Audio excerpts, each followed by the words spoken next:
उस महेंद्रजीत मालवीय जी को यहाँ की जनता ने पलकों पे बिठा के रखा, इस ने उनको साथ दिया था।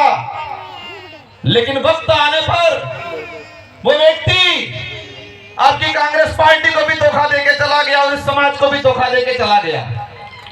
और जनता ने ठान लिया है कि यहाँ की जनता जिसको जयपुर और दिल्ली भेजने का, जिसको जयपुर और दिल्ली भेज सकती है, उसको वापस घर पे बिठा भी सकती है। ये ठान लिया है जनता ने यहाँ पर। साथियों, वक्त बहुत कम है मेरी माता, और ये एहसास कराना है इस बार कि ये देश ईडी और भाजपा से नहीं चलेगा, ये देश संविधान से चलेगा। ये एहसास कराना है इस बार। और ये जनता बीच बीच में 2-2 फीट का गैप रखवाया ताकि लंबा दिखे यूं करके। बीच बीच में गैप रखवाया। अगर हम यहाँ चेहरे लगाते तो पता नहीं ये 5 किलोमीटर तक लंबी जाता। और वो जनता जबरदस्ती ले गई जनता थी। ये जिंदा है और ये क्रांतिकारी लोग हैं, ये परिवर्तन करने वाले लोग हैं। हमारी माता बहनें भी इतनी मजबूत है कि घर घर जाएगी और ईडी गेडीए के निशान पे वोट दिलाएगी। और 84 के अंदर हम पिछली बार 1,11,000 वोट लाए थे। हमारे कांग्रेस के कैंडिडेट थे, निर्दलीय जो थे, इन सब ने मिलके, और इस बार हम एकजुट रहे तो इस विधानसभा से ही हम 1.5 लाख से ऊपर वोट लेके निकलेंगे। आप सबको आश्वस्त करता हूं मैं। मुझे पता है ये मेरी जनता मेरे पे रात दिन मेहनत भरोसा करती है और मैं इनके लिए रात दिन मेहनत करता हूं। मेरी माता बहनों से पुनः अनुरोध है, बड़े बुजुर्गों से अनुरोध है कि मालजी महाराज ने भविष्यवाणी थी, सोता जुगनी सेलीवारी, और ये भविष्यवाणी हासी थावानी है। अगले सापड़े चुनाव चिन्ह भी 4 नंबर माते सब जुए। अगले आपड़े कुछ प्रचार करवो है, सोता जुगनी सेलीवारी 4 नंबर माते गेड़िया नो निशान, बटन दबाड़ी ने दिल्ली मोकल वो है 4 तारीख इस परिणाम बानो है। इसलिए आप सभी को धन्यवाद, आभार। हमारे जयपुर से आए हुए रंधावा जी, डोटासा जी, जिग्नेश जी, आप सबको तहे दिल से पुनः धन्यवाद देना चाहूंगा।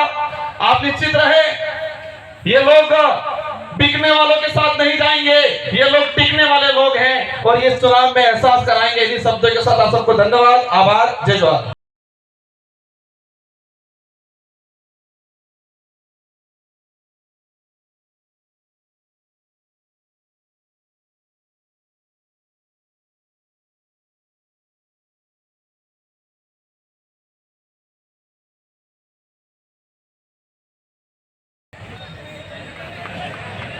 हमारे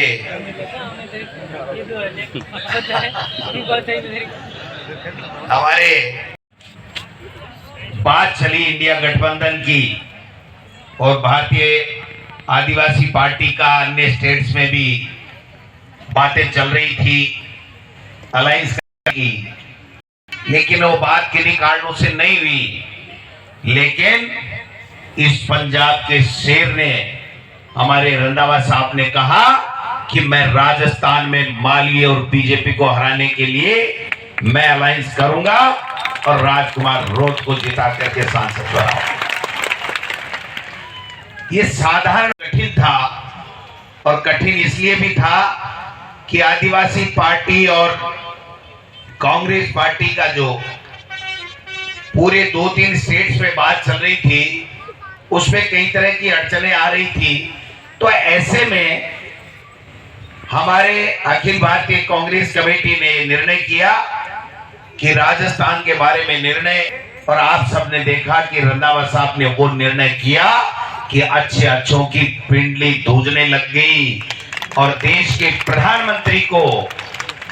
प्रधानमंत्री को यहाँ आकर के एक ऐसे भाजपा के प्रत्याशी का समर्थन करना पड़ा जिसको जनता न। यहाँ पर जिग्नेश मेवाणी जी भी, जो देश के बहुत ही होनहार नेता और जो जब बात रखते हैं तो मैं समझता हूं कि क्रांतिकारी विचारों के जनक हैं। जिग्नेश मेवाणी जी भी आए हैं, हमारे वरिष्ठ नेता ताराचंद, हमारे उमेश जी डामोर साहब भी हैं, एमएलए साहब, राम प्रसाद जी इंदौर भी हमारे साथ में एमएलए थे, बल्लभ जी पाटीदार हमारे जिलाध्यक्ष से, भाई दिनेश जी खोटनिया साहब भी हैं, हमारे जिलाध्यक्ष रमेश जी पांड्या साहब भी हैं, शंकर जी यादव, अनुतोष जी जो हमारे बाप पार्टी के अध्यक्ष हैं, असरार अहमद जी आहारी, ये इस बांसवाड़ा डूंगरपुर को भी बीजेपी से आजाद करा के छोड़ेंगे, आजाद करा के छोड़ेंगे, ये मैं कहना चाहता हूं। ज्यादा लंबी चौड़ी बात नहीं करूंगा। देश के प्रधानमंत्री ने ये ठान लिया है कि भारतीय जनता पार्टी का अगर तीसरी बार राज देश में आ गया तो न तो आदिवासी बचेगा, न ये देश बचेगा, न ये लोकतंत्र बचेगा और न बाबा साहब का दिया हुआ संविधान बचेगा। ये तय कर लिया देश के प्रधानमंत्री ने। और आपने देखा हुआ कि वो जिस प्रकार का भाषण देने लगे पहले फेज में, उनकी हवा उड़ गई। वो 102 में से जहां अधिकतर सीटें अपनी मांग रहे थे, 30 सीटें भी उनकी आने वाली नहीं है। और पूरे हिंदुस्तान में 4 जून को आप देख लेना, वो 150 के अंदर रह जाएंगे, 150 के अंदर रह जाएंगे। ये 400 पार इसलिए करना चाहते हैं भाइयों कि इनको संविधान बदलना है, आपके वोट का अधिकार समाप्त करना है, आपका आरक्षण समाप्त करना है, और आदिवासी कोई उन्नति नहीं कर सके, उनका बच्चा पढ़ नहीं सके, उनको कोई सुविधाएं नहीं मिले, इस प्रकार की व्यवस्था करने का ये काम कर रहे हैं। इसलिए हम लोग आज स्पेशल चला के हमने कहा नहीं आना है, क्योंकि एक भ्रांति फैला रखी है इस आप पता नहीं कांग्रेस में क्या है, उस महेंद्रजीत मालवीय को सबक सिखाना है, उसको हराना है। क्योंकि जिस व्यक्ति को सरपंच बनाया, पता नहीं क्या क्या बनाया, एमएलए बनाया, मंत्री बनाया है, और वो आज हमको आंख दिखा रहा है और भारतीय जनता पार्टी को गालियां देता था। कल तक वो उसकी गोद में जाकर के बैठ गया और अपनी मां के साथ में उससे गद्दारी की, अपनी पार्टी के साथ में उससे गद्दारी की है। इसलिए मैं आपसे निवेदन करने आया हूं, हमने बड़ा सोच समझ के फैसला किया है। मैं मेरे कांग्रेस पार्टी के तमाम कार्यकर्ताओं, तमाम नेताओं से आग्रह करना चाहता हूं कि ये चुनाव ये केवल कांग्रेस बीजेपी या बाप पार्टी का चुनाव नहीं है, ये देश का चुनाव है। बहुत सोच समझ के फैसला किया गया है। तमाम लोग एकजुटता के साथ में 26 तारीख को राजकुमार रौत और बाप पार्टी को, इस गेडिया को जिता करके लोकसभा में भेजने का काम करें। और जो कांग्रेस पार्टी के आदेश को नहीं मानेगा वो कांग्रेस पार्टी में नहीं रहेगा भाइयों, कांग्रेस पार्टी में नहीं रहेगा, ये तय कर लेना। ये कोई तमाशा है?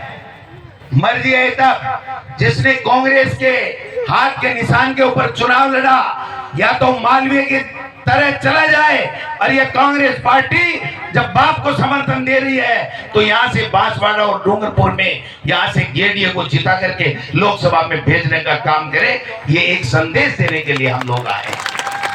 आज कितने नीचे स्तर पे उतर गए देश के प्रधानमंत्री, सोचना नहीं चाहिए हमको? हिंदू मुस्लिम करने लग गए कि सारा का सारा मुसलमानों को दे देंगे। मैं कहता हूं देश के प्रधानमंत्री को यहां आकर के अगर उन्होंने भाषण दिया तो हमारे इन आदिवासी भाई बहनों को क्या देंगे, ये बात करनी चाहिए थी, न कि इस देश में नफरत फैलाने की राजनीति करनी चाहिए थी। देश में नफरत फैला करके, देश के टुकड़े टुकड़े करके वो अपने सत्ता में काबिज रहना चाहते हैं, ये मुमकिन नहीं है। मोदी जी ये आदिवासी हैं जिन्होंने अंग्रेज के गोलियां खा के अपने आप को शहीद कर दिया, लेकिन देश को आजाद कराया। उसी तरीके से 26 तारीख को भाई लोगों, गेडिया के निशान के ऊपर तमाम कांग्रेस और बाप के तमाम कार्यकर्ता नीले बटन को दबा करके राजकुमार रौत को यहां से लोकसभा में भेजने का काम करेंगे। ज्यादा लंबी चौड़ी बात की जरूरत नहीं है, बात टके की ये की वह भाई जी ठीक हुआ है। हमने कह दिया, हमारे प्रभारी ने कह दिया हमारे पार्टी आला कमान ने कह दिया कि मालवीय को जिसने पार्टी के साथ गद्दारी की उसको हराना है और राजकुमार रोत को जिताना है। आगे की गारंटी हमारी है। भाइयों, कांग्रेस के तमाम नेता और कार्यकर्ताओं को कहना चाहता हूं, मैंने इस व्यक्ति को देखा है, एक चाय नहीं पी और पूरी 5 साल सरकार बचाने का काम इसने किया था। आज ये फैसला यूं ही नहीं हुआ है। अगर ये राजकुमार रोत, ये डिंडोर जी ये नहीं होते तो 5 साल कांग्रेस की सरकार नहीं चलती है। मोदी जी और अमित शाह जी पहले ही सरकार गिरा देते। इसलिए लंबी चौड़ी बात नहीं है, 26 तारीख दूर नहीं है। देश के प्रधान में आपका हार्दिक जोहार एवं अभिनंदन करते हैं। तालियों से उनके गजरान स्वागत करें। धन्यवाद साहब।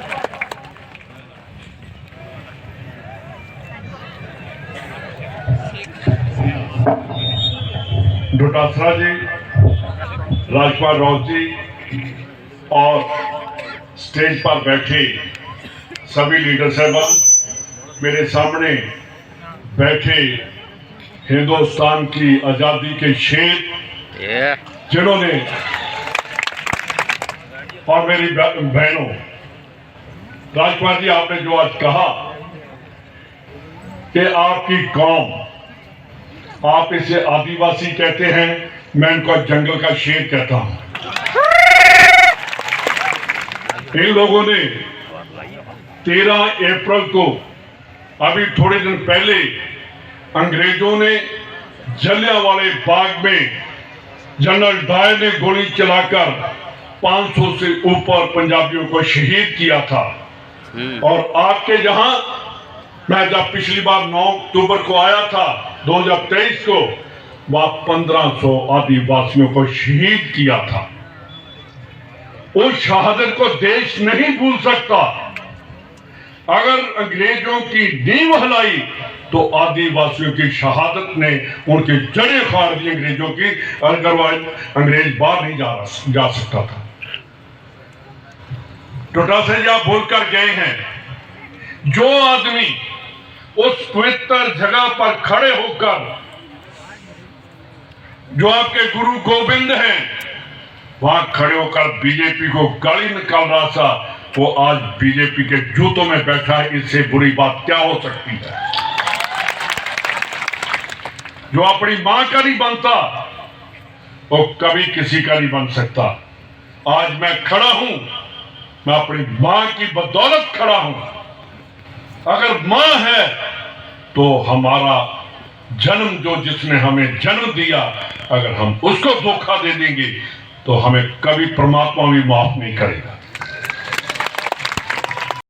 जो बोल कर गए, मेरे को दुख हुआ कि देश की आजादी के लिए जिस जन सिंह ने एक दिन भी जीनी गई, एक दिन भी बात नहीं की, वो आज देश की आजादी की बात करते हैं।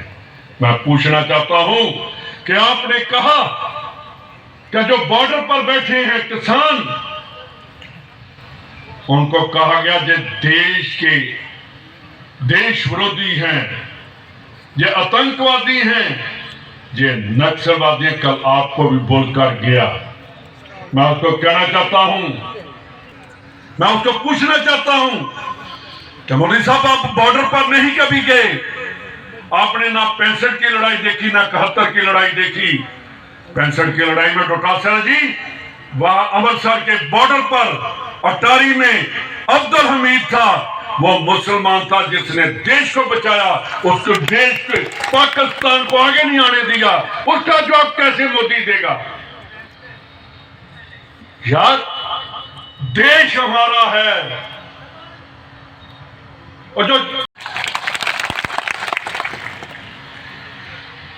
फैसला तो हो गया है, मेरे को दुख एक बात का है कि जिसको हमने CWC कांग्रेस की सबसे बड़ी बॉडी का मेंबर बनाया, उसकी एक गलती ने उसको सारी जिंदगी के लिए माफ कर खत्म कर दिया। जो अपनी कौम को बेच सकता है वो कभी किसी का नहीं बन सकता, अपने बच्चों का भी नहीं बन सकता। तो आप मुकाबला कैसे करेंगे? हम जब कहते हैं ना वाहिगुरु जी का खालसा वाहिगुरु जी की फतेह, तो जो दूर भी खड़ा होता है वो भी उसी आवाज में वहीं से आवाज दे देता है। तभी हमने मुगलों को पंजाब से भगाया था। एक राजा हुआ है, वो है महाराजा रणजीत सिंह मोदी जी, जिसने अंग्रेजों की ईद नहीं मानी। पूरे हिंदुस्तान में नहीं, वर्ल्ड में अंग्रेजों ने किसी के साथ संधि नहीं की, घुटने टेककर पंजाबियों के साथ उसने संधि की थी। आप लोगों